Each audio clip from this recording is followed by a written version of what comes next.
Welcome back. Taking your phone calls, 412-575-2600 on the Borders and Borders hotline. Also taking your tweets at Josh Taylor HD.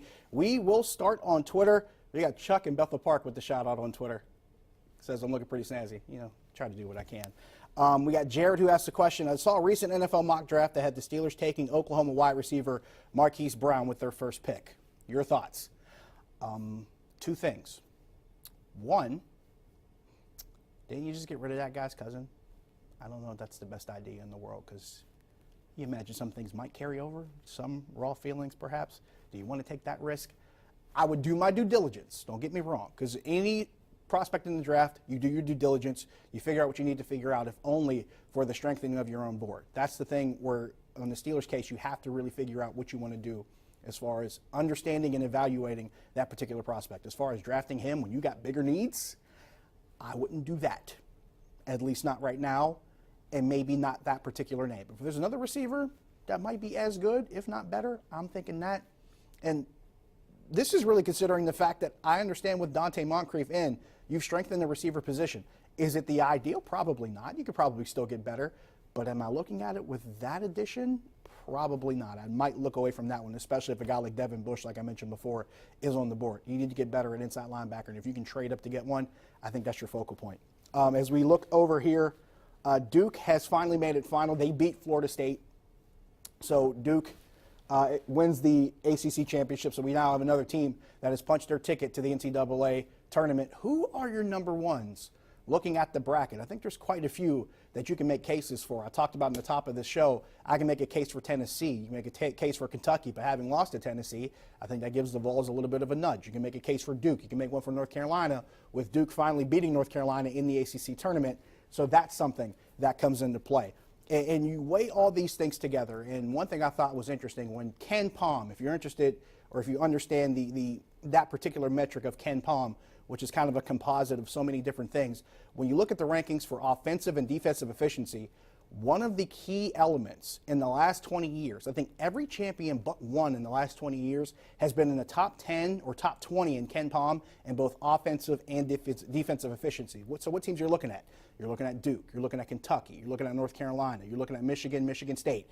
Even Houston is in that group for this season. So if you want to narrow it down to a field of teams that probably could be the teams to emerge or probably get some better seeds, I'd start with that bunch and add a couple more inside. I'd probably put Tennessee in there as well, and Kentucky as other teams that make more sense, and maybe even Kansas. So that's what I'm looking as far as whom I think the number ones could be in the better teams and the favorites to win this thing.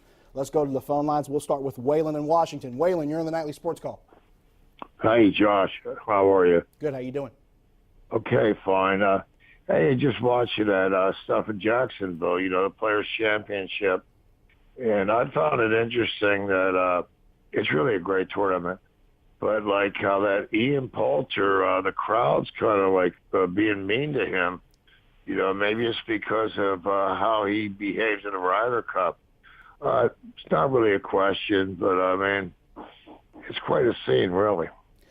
Thanks for the call.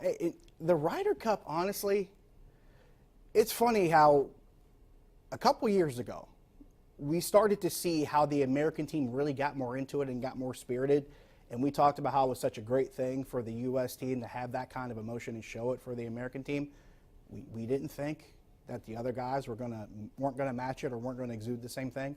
I think it's kind of unrealistic to think that if you see your guys getting more into it, that the other team's not going to show any kind of emotion or get more into it as well. That's the spirit of competition. If that's the case and people are raw about that, they're looking at the absolute wrong thing. And you might be missing something great, because John Rahm had an amazing third round today. We have highlights of that coming up tonight at 11, and he's at the top of the leaderboard. So that's something that I think you should probably check out when we turn over here and make the switch at 11 o'clock. Let's go to Bill in Penn Hills. Bill, you're on the Nightly Sports Call.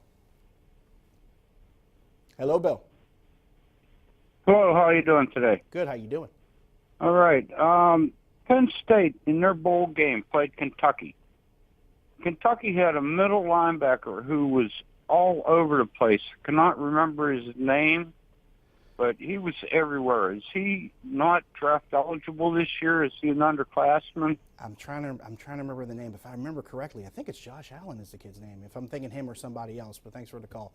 I know exactly who you're talking about. I can't remember it right now, because there's so much other stuff jumbled in my brain. But I know exactly who you're talking about.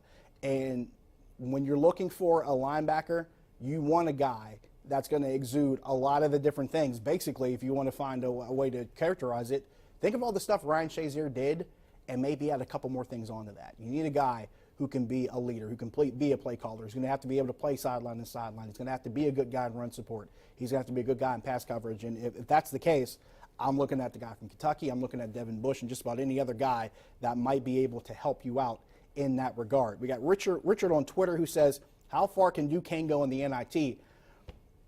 And this is being the guy who called quite a few games for that team this season. I'm wondering if they end up in the NIT. I know they won their 19th game. They fell short getting to 20. If Duquesne gets in the NIT, I'll be very, very surprised. I'll be very, very excited for that team, how far they can get.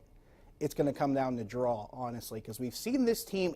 It's really so hard to tell because it's going to come to matchups with this team. Because we've seen them beat some really good teams and then lose to some really bad ones. We saw them struggle with the St. Joe's team that I think was, 13-18 or 13-19 before they faced them in the A-10 tournament. And they struggled with them most of the way pretty much after midway through the first half. And this is a team that they had to come back and beat at home 85-84. And I called that game with Ellis Cannon about a month and a half ago. So it's really weird how they stack up with certain teams. And if they have to go to a location where it might be a little bit further to travel, that might be a problem for them because they've had some impressive wins on the road. They've struggled some at home, but it's been a really mixed bag of results with this team. And that's not taken away from the fact that I really love what Keith Danbrot's done in just 2 years with this program. I really do like how he's been able to turn things around and bring in good talent. And a lot of guys that he brought in as transfers, the Michael Hugheses and the Tavian Dunn-Martins and Marcus Weathers, those are guys that are making impacts immediately. And Sincere Carey I really like what he can do at point. The question is, can they play consistently enough and not fall into one of those big double-digit leads, which they came back and got wins 8 different times this season. But if they fall behind in a postseason tournament, that could be a bad thing early. We got Chuck in Bethel Park on Twitter who says it is Josh Allen, the Kentucky linebacker. So thanks, Chuck, for confirming that for me. But, yeah, if you're talking about this team and what they can do in the NIT, I'm looking at the draw, I'm looking at the matchup, and I'm looking at where they might have to play that first game or two. We got Clinton Altoona. Clinton, you're on the Nightly Sports Call. Yeah, how you doing? Thanks for taking my call. Appreciate you. Yeah, talking about the NCAA tournament here and the, the picks and everything coming up tomorrow. Do you think, you asked earlier about the number 1 seeds, do you think the ACC would get 3 out of the 4 number 1s? Because I think Gonzaga stumbled the other night against St. Mary's. I think they're pretty much solid for number 1. But, they're talking maybe Virginia, Duke, and Carolina all joining. But I think I agree with you. I think that whoever would have won, if Kentucky would have won the SEC tournament, I thought they should have been in the number 1. But if not, I think you're right about Tennessee. And one more quick point is, a lot of people are on the Duke bandwagon because of Zion Williams and stuff. Duke and Kentucky are the kings of the recruits that are one-and-dones. And I like more of the veteran teams going further. I mean, last year Villanova was sort of a veteran team. They had some guys that I don't know how many leftovers there were from like a couple of years before when they won it. But Duke scares me a little bit because of maybe, the longer they win, the bigger stage they're on, and a lot of young guys. And I'm picking a team like Gonzaga to win it all because of their. I think they're due. They fell short a couple of years ago. I think they're getting one of their better players back at the tournament that's been out for a while. So I want to hear your comments on that. All right, thanks. Those are all solid points. Here's the one thing I'll mention. And usually, I think traditionally, maybe up until about 15 years ago, you would see the better veteran teams that would go deeper and that would be the bigger favorites. But here's the difference. In the last 15 years or so, it's been the coaches that get a lot of one-and-done guys, the Krzyzewskis, the Roy Williams, the Caliparis, the, I hate to say it because it feels kind of weird, but the Rick Pitino's even to a degree. It's been those guys that have been winning the majority of the championships. Then you have Jay Wright, who's maybe more of an outlier, maybe more of an exception than he is the rule, who's built his program kind of in a more traditional sense where he has to bring in guys, keep them for 3 or 4 years, and then have them emerge as leaders later. Jay Wright is more of the exception than he is the rule now. As far as Gonzaga is concerned, I don't think enough people talk about how good Mark Few is as a head coach. He's one of the more underappreciated, underrated coaches in the country. And he's been able to put together a program with Gonzaga in all those years, and as long as he's been there, where they continue to put together good talent, despite where their conference is, despite their, who they're playing in their conference tournament. And I know the loss in the conference tournament does look bad. I still see them as a number 1. The one I don't like out of the ACC, I like the thought of Duke, I like the thought of North Carolina, I don't like the thought of Virginia, having lost to Florida State.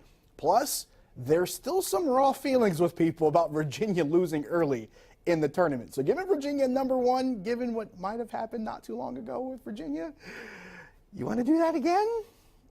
I don't know if we're ready to do that yet. We'll take a break. See you in a few.